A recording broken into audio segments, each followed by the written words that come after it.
Hello and welcome students. इस video में हम लोग पढ़ेंगे सीजी बोर्ड क्लास 10 साइंस के chapter 11 chemistry of non metals की एक्सप्लेनेशन को। ये इस लेसन का फर्स्ट वीडियो है जहाँ पे हम लोग इसका एक्सप्लेनेशन पढ़ने जा रहे हैं और इस लेसन के एक्सप्लेनेशन का जो बाकी पार्ट्स होगा उसका वीडियो भी आपको इस वीडियो के एंड में आपको उसका लिंक मिल जाएगा एंड वैसे डिस्क्रिप्शन में भी है, तो आप वहाँ से भी चेक कर सकते हैं। स्टार्ट करते हैं एक्सप्लेनेशन। तो हमने प्रीवियस चैप्टर्स में पढ़ा है पीरियोडिक टेबल के बारे में, जहाँ पे हम लोग को पता चला कि मेटल्स एंड मेटलर्जी वाला जो लेसन था वहाँ पे कि मोस्ट ऑफ द एलिमेंट्स जो हैं वो मेटल्स होते हैं, और अगर वो नॉन मेटल्स हैं तो बहुत ही कुछ ही ऐसे मेंबर्स हैं जो कि नॉन मेटल्स हैं। तो भी से जब वो इतने फ्यू हैं नॉन मेटल्स, तो भी उनको इतना ज़्यादा इंपॉर्टेंस क्यों दिया जाता है, तो इस चीज़ के बारे में हम लोग इस लेसन में समझेंगे। नाउ सबसे फर्स्ट क्वेश्चन जो आपके लिए है कि जो वाटर है वो टू डिफरेंट एलिमेंट्स से मिलके बना हुआ है, तो वो दो एलिमेंट्स कौन से हैं और क्या वो मेटल्स हैं या फिर नॉन मेटल है। नेक्स्ट क्वेश्चन है कि जो सबसे एसेंशियल गैस है लाइफ को मेंटेन करके रखने के लिए अर्थ पे, वो कौन सा है और वो मेटल है या नॉन मेटल है। अब इसके आंसर्स पे अगर हम लोग जाएँ तो देखो, जो वाटर है वो टू डिफरेंट एलिमेंट से बना है। वो एलिमेंट्स हैं हाइड्रोजन एंड ऑक्सीजन। तो H2O लिखते हैं हम लोग वाटर के फॉर्मूला को। अब यहाँ पे हाइड्रोजन एंड ऑक्सीजन दोनों ही क्या है, एलिमेंट्स नॉन मेटल हैं। नेक्स्ट, जो मोस्ट एसेंशियल गैस है to maintain life on earth is oxygen. Now ये ऑक्सीजन जो है वो भी नॉन मेटल है, यानी कि क्या आप अपने लाइफ को इमेजिन कर सकते हो वाटर एंड ऑक्सीजन के बिना? Obviously not. तो इसीलिए ही हम लोग ये जो फ्यू नॉन मेटल्स हैं जो इतने कम हैं उनको भी इतना ज़्यादा इंपॉर्टेंस देते हैं। आगे बढ़ते हैं अब इस लेसन में। इस लेसन में हम लोग क्या पढ़ेंगे कि कौन से एलिमेंट्स जो कि नॉन मेटल्स हैं उनको नॉन मेटल्स के कैटेगरी में रखने का क्या सारा क्राइटेरिया होता है।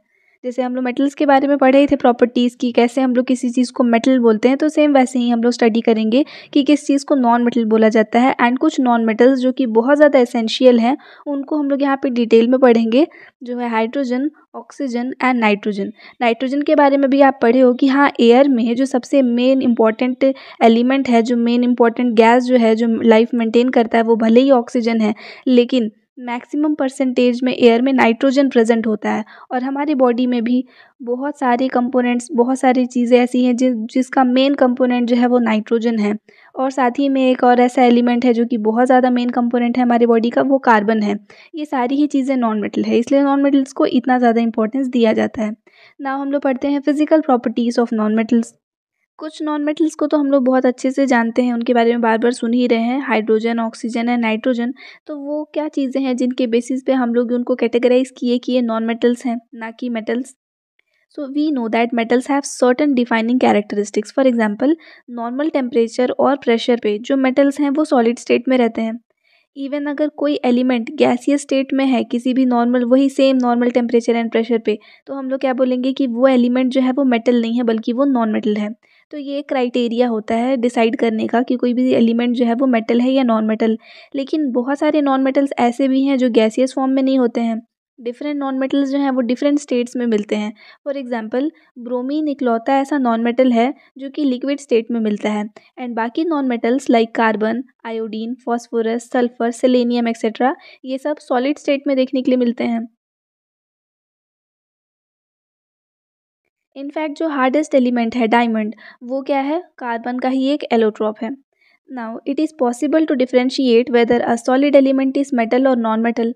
कोई भी सॉलिड एलिमेंट मेटल है या नॉन मेटल है, ये डिफरेंशिएट करना इजी होता है, क्योंकि जो नॉन मेटल्स होते हैं वो ब्रिटल होते हैं। मतलब कि वो हार्ड तो हैं लेकिन ईजिली ब्रेकेबल होते हैं।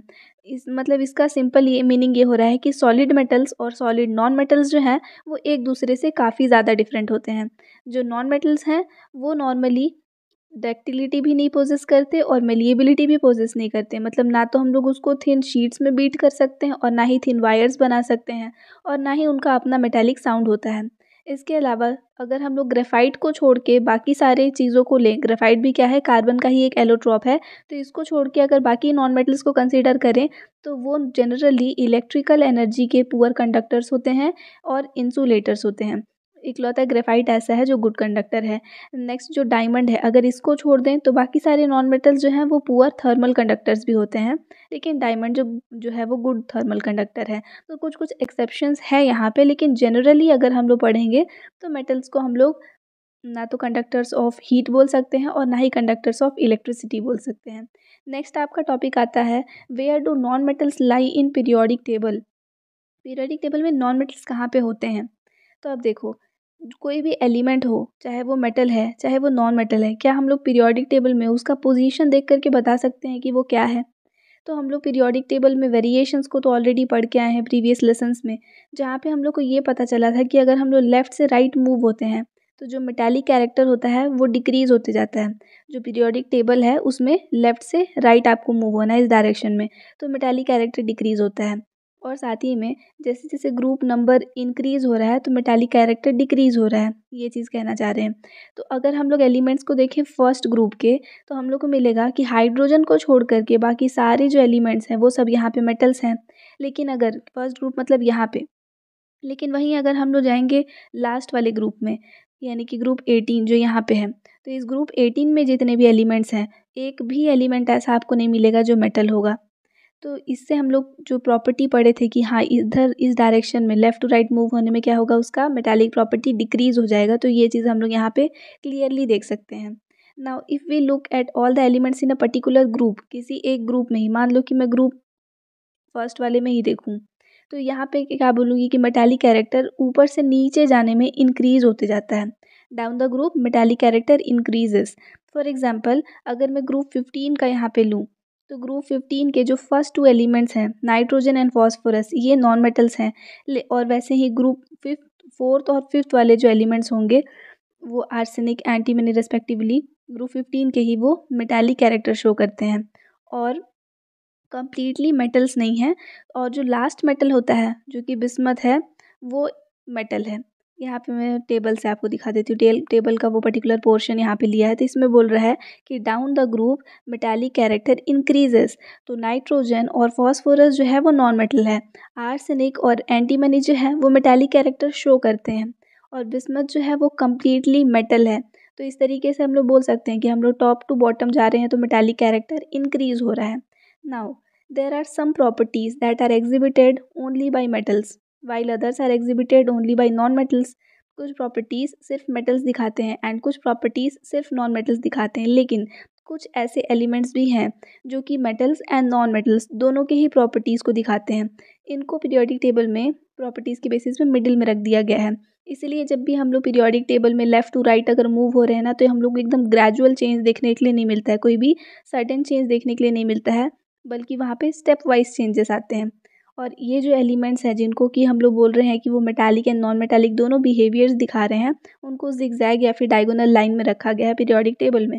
अब जैसे नॉन मेटल्स पीरियोडिक टेबल का एक पोर्शन यहाँ पे बना हुआ है, अगर इसके बेसिस पे देखोगे तो ये जो आपको ग्रे कलर में दिख रहा है ना यहाँ पे, ये सारे जितने एलिमेंट्स हैं ये सब के सब मेटल्स हैं। और वैसे ही ये सारे जो एलिमेंट्स हैं ये सारे आपके नॉन मेटल्स हैं। ये जो बॉर्डर लाइन में आपको ये जो एलिमेंट्स दिख रहे हैं ना जिगजैग पैटर्न में, यही सारे वो एलिमेंट्स हैं जो कि नॉन मेटल्स की भी प्रॉपर्टीज़ दिखाते हैं, मेटल्स की भी प्रॉपर्टीज़ दिखाते हैं। इन्हीं एलिमेंट्स को मेटलॉइड्स बोला जाता है या फिर सेमी मेटल्स बोला जाता है। तो मेटलॉइड्स में कौन कौन सा एलिमेंट आ जा रहा है? Boron, silicon, germanium, arsenic, antimony, tellurium और पोलोनियम। यानी कि यही ना, boron, silicon, germanium, arsenic, antimony, tellurium और पोलोनियम, ये सारे आपके मेटलॉइड्स हैं। Now just like metals, metalloids जो हैं वो भी सॉलिड स्टेट में ही मिलते हैं, लेकिन सॉलिड स्टेट में है तो भी क्या दिया है, बोरोन और सिलिकॉन्स जो है वो पुअर कंडक्टर हैं इलेक्ट्रिसिटी के, लेकिन अगर इनमें कुछ इम्प्योरिटीज़ ऐड कर दें तो वो इलेक्ट्रिकल कंडक्टिविटी शो करते हैं। एंड बाकी के सारे जो एलिमेंट्स हैं मेटल्स एंड नॉन मेटल्स दोनों ही यहाँ पे बोल सकते हो। All elements that do not belong to metals and metalloid groups are called non metals. तो यहाँ पे जो हम लोग बॉर्डर लाइन में लिए थे वो तो मेटलॉइड्स, और इधर वाले तो हम लोग को पता है मेटल्स हैं, तो इनके अलावा जो एलिमेंट्स बच गए वो सारे यहाँ पे नॉन मेटल्स होते हैं। नॉन मेटल्स जो है वो उसमें अब क्या क्या इंक्लूड किया है यहाँ पे बता रहा है। तो अगर हम लोग ग्रुप 14 की बात करें तो जो फर्स्ट एलिमेंट है कार्बन, उसके बाद अगर हम लोग सेकेंड ग्रुप जो बात कर रहे हैं ग्रुप 15 की, तो वहाँ के 2 एलिमेंट्स मतलब nitrogen and phosphorus. Then group 16 के 3 एलिमेंट्स ऑक्सीजन, सल्फर और सेलेनियम। ग्रुप 17 के 5 एलिमेंट्स, उनको हम लोग हैलोजन बोलते हैं, फ्लोरीन, क्लोरीन, आयोडीन, ब्रोमीन और एस्टेटीन। एंड इसके बाद जो ग्रुप 18 है उसके तो सारे ही एलिमेंट्स हम लोग ले लेंगे, वो सब के सब यहाँ पे नॉन मेटल के जैसे वर्क करते हैं। वापस से मैं टेबल से दिखा दूँ तो वो क्या बोला, ग्रुप 14 का फर्स्ट एलिमेंट, ग्रुप 15 के फर्स्ट 2 एलिमेंट्स, ग्रुप 16 के फर्स्ट 3 एलिमेंट्स, ग्रुप 17 के all the 5 elements and group 18 के भी सारे एलिमेंट्स, ये सब के सब यहाँ पे नॉन मेटल्स हैं। पोजीशन अगर हम लोग पढ़ रहे थे तो ये पोजीशन है उनका पीरियोडिक टेबल में। ना ग्रुप 18 में, जिसको कि हम लोग नोबल गैस बोलते हैं, वो पूरा का पूरा नॉन मेटल्स का ही ग्रुप है, तो वो सबसे बड़ा ग्रुप है पूरे पीरियोडिक टेबल का जिसमें नॉन मेटल्स हैं। इनमें कलरलेस गैस प्रेजेंट है, हीलियम, नियॉन, क्रिप्टन, आर्गन और जेनॉन और रेडॉन। इनका जो आउटर मोस्ट शेल होता है ना, वो 8 इलेक्ट्रॉन्स उसमें कंप्लीट होते हैं, इसलिए जनरली ये सारे किसी भी केमिकल रिएक्शंस में पार्टिसिपेट नहीं करते हैं एंड इसलिए इनको नोबल गैस बोला जाता है। ऑल्सो ये सारे एलिमेंट्स को इनर्ट गैस भी बोलते हैं क्योंकि लेस रिएक्टिव हैं, और क्योंकि ये ट्रेस अमाउंट में मिलते हैं एटमॉस्फेयर में इसलिए इनको रेयर गैस भी बोलते हैं। इसके अलावा यहाँ पे एक चीज़ रह गया कि जो हैलोजेंस होते हैं उनको सिंगल इलेक्ट्रॉन चाहिए होता है अपना ऑक्टेट कंप्लीट करने के लिए। दैट मीन्स उनके आउटर मोस्ट शेल में 7 इलेक्ट्रॉन्स हैं, 8 चाहिए कंप्लीटली स्टेबल होने के लिए। तो क्योंकि सिर्फ एक सिंगल इलेक्ट्रॉन का डेफिशिएंसी है इसलिए लोग बहुत ज़्यादा रिएक्टिव होते हैं, तुरंत रिएक्ट करते हैं ताकि वो सिंगल इलेक्ट्रॉन इनको मिल जाए और ये यहाँ पे स्टेबल हो जाए। Now can you think of any element which is not a non-metal but it is which is a non-metal but it is placed on the left side of the periodic table। तो periodic table के left side में है लेकिन वो non metal है। ये element है आपका हाइड्रोजन। नेक्स्ट है how and when were non metals discovered. Non metals का डिस्कवरी कैसे हुआ और कब हुआ। तो जो कार्बन और सल्फर है ये दो नॉन मेटल्स ऐसे हैं जो कि एंशियंट टाइम से ही वेल नोन है, बहुत पहले से ही लोग जानते थे। इनका डिस्कवरी इतना पहले हो गया था कि उसका एग्जैक्ट डेट और जो उनको डिस्कवर किया है उस पर्सन का नेम भी नहीं बता सकते। नेचर में जो कार्बन है वो पहले डायमंड एंड ग्रेफाइट के फॉर्म्स में मिला था, जो कि बहुत सारी एंशियंट डॉक्यूमेंट्स में भी मेंशन्ड है। लेकिन ग्रेफाइट और डायमंड जो है वो उस समय सेपरेट सब्सटेंस के जैसे रिगार्ड किए जाते थे, बट बाद में लेवॉइजर ने मॉडर्न केमिस्ट्री के डेवलपमेंट के बाद में ये चीज़ बताया कि जो कार्बन मतलब जो ग्रेफाइट और डायमंड है ये दोनों एक्चुअल में सेम चीज़ ही हैं, दोनों कार्बन के ही एलोट्रॉप्स हैं। जब हम लोग कार्बन को बर्न करते हैं ना तो वो बर्न होने के बाद में कार्बन डाइऑक्साइड प्रोड्यूस करता है, तो सेम वैसे ही वो डायमंड के कंबशन से भी कार्बन के कंबशन के जैसे ही कार्बन डाइऑक्साइड प्रोड्यूस करके बताए। तो इससे पता चला कि हाँ वो भी क्या है, यहाँ पे कार्बन का ही एलोट्रॉप है। और वैसे ही लेवॉइसर को ही सल्फ़र के भी यहाँ पे डिस्कवरी में उन्होंने हेल्प किया था। अब नेक्स्ट दिया है फॉस्फोरस, तो इसका डिस्कवरी मिडिल एजेस में हुआ था 1669 में बाई हेनिंग ब्रांड, जो कि जर्मनी में हैम्बर्ग में रहते हैं। इसके बाद दिया है मिडिल एजेस तक बहुत सारे ही ऐसे सब्सटेंस हैं जिनका की डिस्कवरी हो गया था जो कि गैसियस सब्सटेंसेस थे।